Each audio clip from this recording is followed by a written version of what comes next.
Hello, ladies and gentlemen. It's been a while since I've reviewed a Star Trek novel. This particular novel is called, Dark Mirror. If you're not familiar with the episode of the original series where, Spock and Kirk, you know, encountered alternate versions of themselves, well, that's what this particular premise of this book is.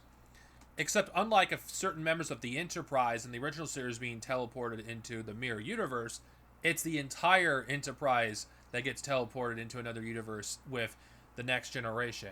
Now, to clear things up, this book was released before the Deep Space Nine episode that essentially established what the current, era of the mirror universe is like. So there is some there's some inconsistencies here, especially with later, expanded universe works with the Star Trek EU. But if you want to use your little head canon, you can just consider, well, this could be a different mirror universe they went to. Perhaps it's not the same one they went to, in the original series. I know Star Trek novels are not canon, but I'm just saying you could be creative, with your retcon why this book doesn't fit. Now, the concept of Dark Mirror. The book I do think is interesting in concept, though I will admit the execution is a little disappointing. Because one thing that I was intrigued by when I, read the summary of this book and the synopsis and the cover. Oh, the Enterprise encountering dark versions of themselves. I can't wait to read this. I want to see a dark version of Riker interacting with the Prime Universe version of him. I want Picard to interact with his darker self and Data, and it's I can't wait. If I had to be honest with you, there's barely any interaction between the Prime Star Trek crew and their mirror counterparts, which is very disappointing. Because what little we got from Dark Mirror version of Picard was great. I wanted more of that. I wish we got more conversations, more encounters between them.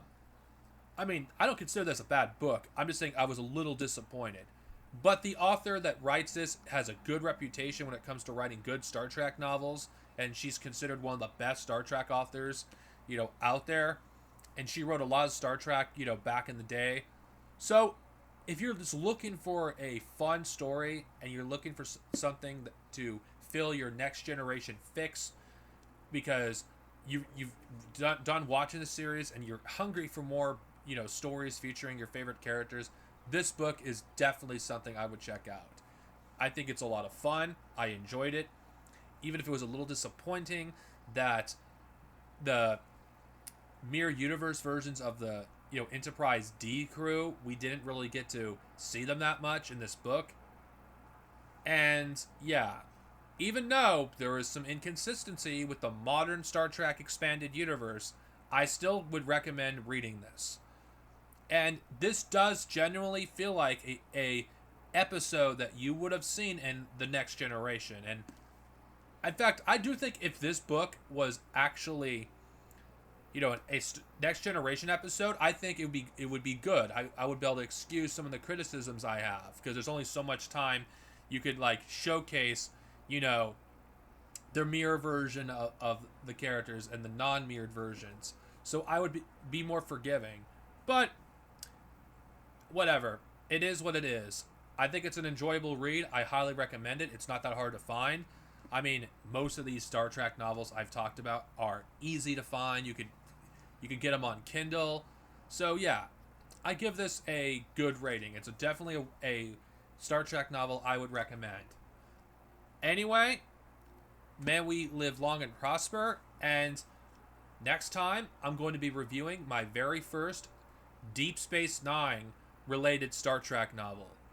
Later, everyone, and may the Force be with us all.